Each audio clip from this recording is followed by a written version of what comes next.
be? Well, the display, as you see, is beautiful. It came about by really one of our young families in the parish, the Dailies. They come here to the family mass at 11:30 on Sunday. And I'd asked a couple of younger parents to be involved, the Dailies, and then Claire Downey and Maria Marr. They came forward and were willing just to make the 11:30 mass on Sunday a little more family friendly with our family folk group singers.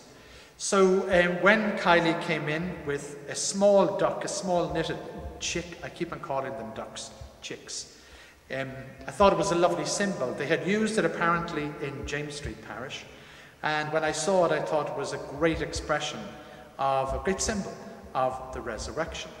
So I got up on the first Sunday of Lent with some of the patterns and asked parishioners if they would volunteer to knit chicks and put an egg in them for Easter as a symbol of the resurrection. And lo and behold, this is the result, this marvellous display here for Easter. And I reckon there's between 1,000 and 1,500 chicks. The great work of many of the parishioners, and very different in style, very colourful, and a great expression just of what we feel about resurrection. There's great life in the colour and great life in the difference as approached by people. So there are baskets containing little chicks, and then there are chicks containing eggs, all small eggs. As I've said, symbols of the resurrection of Christ. But the display is really for our younger members of the congregation. They will be here tomorrow, but we do hope to, as Gabe Byrne has said often, to have one for everybody in the audience over tonight and tomorrow. I just want to be careful that we keep the display intact so that people come along and appreciate their own work. One of the phrases I used when praising the parishioners was, it was lovely that parishioners were preparing to do something for parishioners for Easter.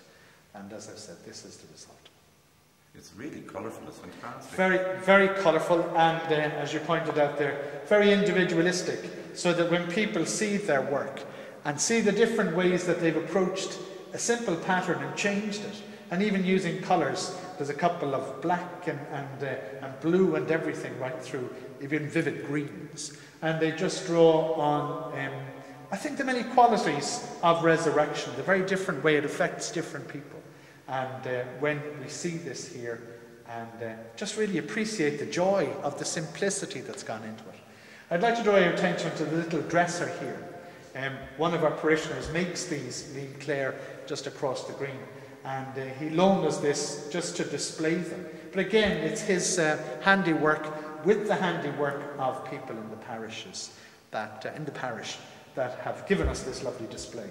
Now, I have to say, the people knit the chicks. Most of them brought the baskets. They came along and they filled the chicks with the eggs, which was a mammoth task when we set about it because we had so many chicks. Some of the baskets are just packed with chicks, 3 and 4 deep. So, and then some of them, we've padded them a little, but for most of the baskets, they're just packed with chicks. So you can imagine, in one basket alone, there could be 150, 200 chicks. And as I've said, it's just going to make a lovely display that celebrates in a simple way and reminds us of the simplicity of God, even in the resurrection. So, and drawing attention further in you said earlier, Lorcan, that the colours match the altar and the flowers. They do. And that was a happy fault, as we'll sing later on in the Exalted, we'll say, "O happy fault, O necessary sin of Adam." And it was really a happy fault. But we have a lovely symbol again of the resurrection above the altar, Christ risen. And then the flowers, the lovely lilies and tulips. Again, the tulips from the parishioner's garden, and the lilies donated to us by flower growers from around the areas.